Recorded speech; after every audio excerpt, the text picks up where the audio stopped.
Good morning. Today is the 26th of July, and we're going to start with a daily reflection on the Old Testament. Truth shall spring out from the earth, and righteousness shall look down from heaven. Psalm 85:11. Verse 11 of Psalm 85 is but a small part of a larger prophecy of the work we know as the Restoration, a glimpse of the first vision, the coming forth of the Book of Mormon and its expansive role, and the establishment of the center stake of Zion.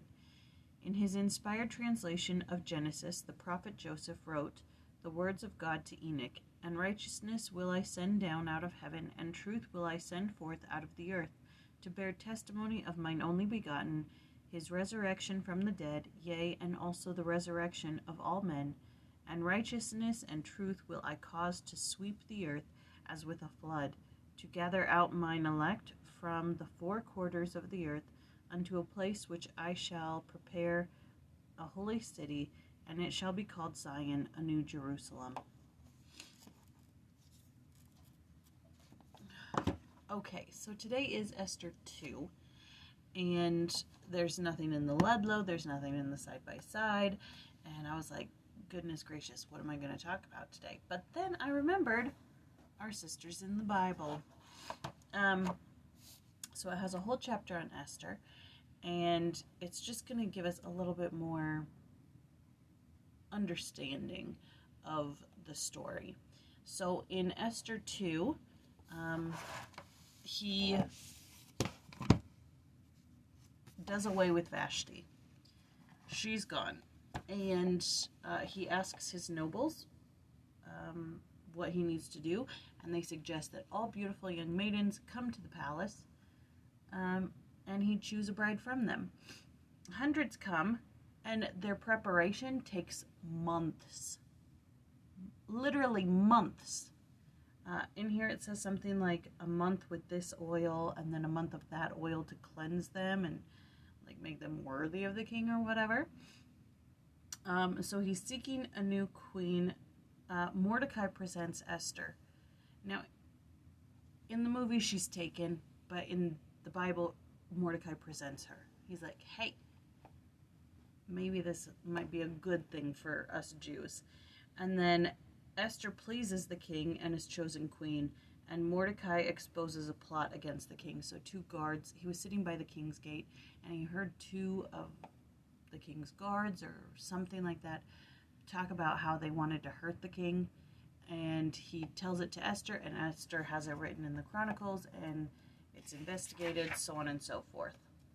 So that is chapter 2. That's what happens in chapter 2. Now, just some interesting things from our sisters in the Bible.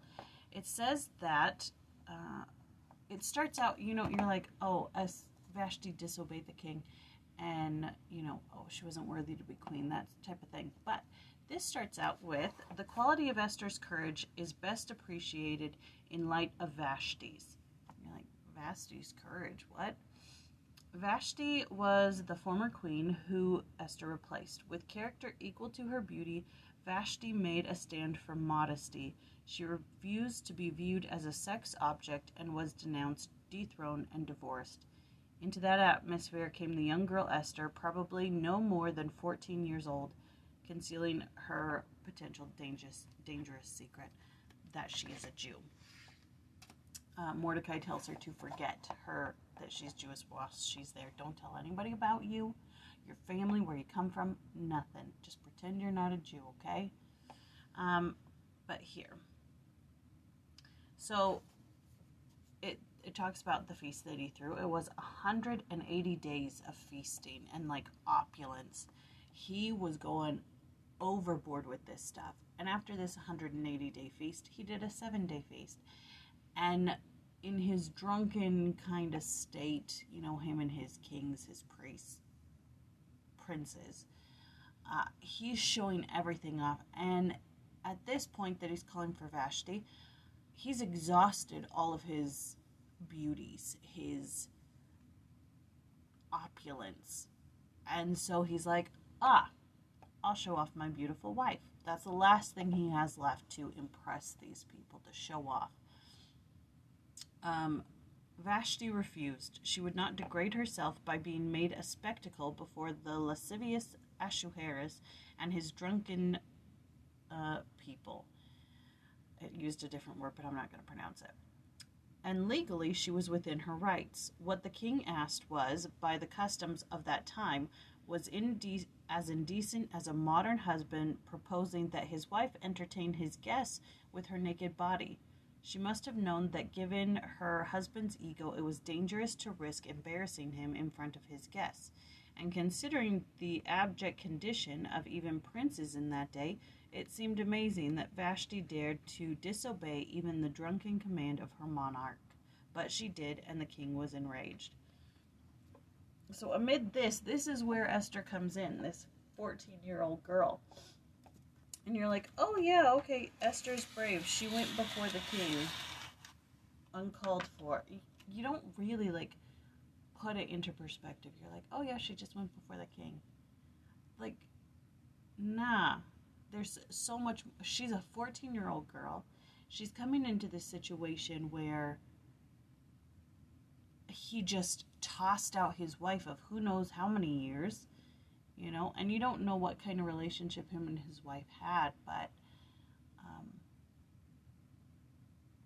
did they counsel together? Were they a partnership? Did she bring him comfort and solace? That sort of thing. Let's see.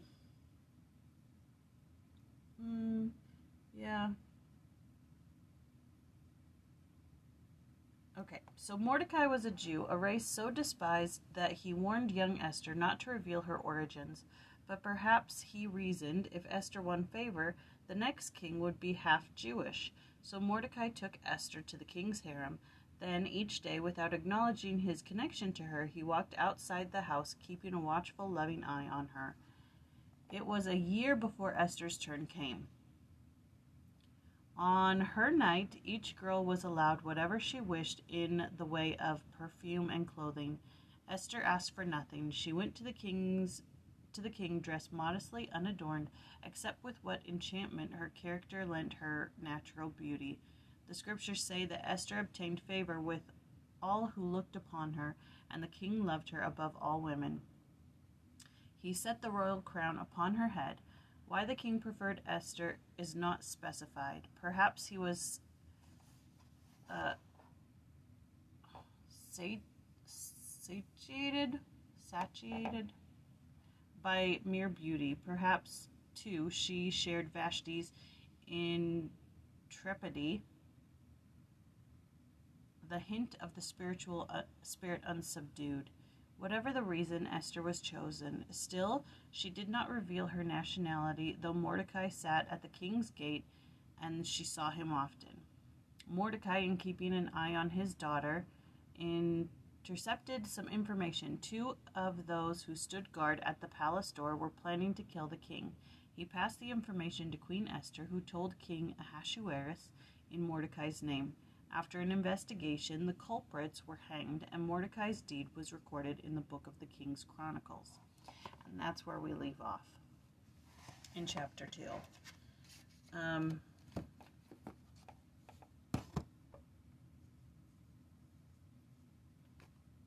Yeah, that's all I got. I don't have anything specific or more that I'd like to add to the story. There's not much there, but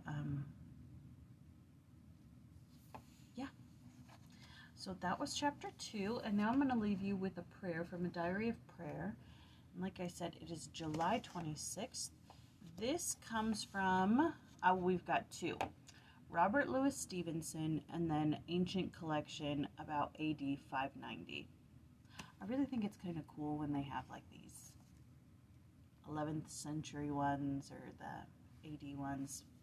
It's just very interesting. You don't think to go and like search out ancient prayer. At least I don't. Okay, so from Robert Louis Stevenson, he says, Lord, give us to go blithely on our business all this day. Bring us to our resting beds weary and content and undishonored, and grant us in the end the gift of sleep. And then this ancient collection one. O God, who hast folded back the mantle of the night to clothe us in the golden glory of the day, chase from our hearts all gloomy thoughts and make us glad with the brightness of hope, that we may effectively aspire to unwon virtues through Jesus Christ our Lord. That we may effectively aspire to unwon virtues.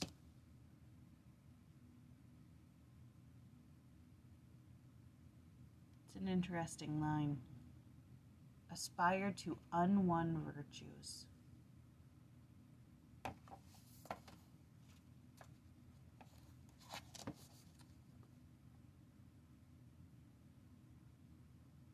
I'm going to have to ponder that a bit. All right. That was Esther chapter 2, and we do chapter 3 tomorrow. See you then.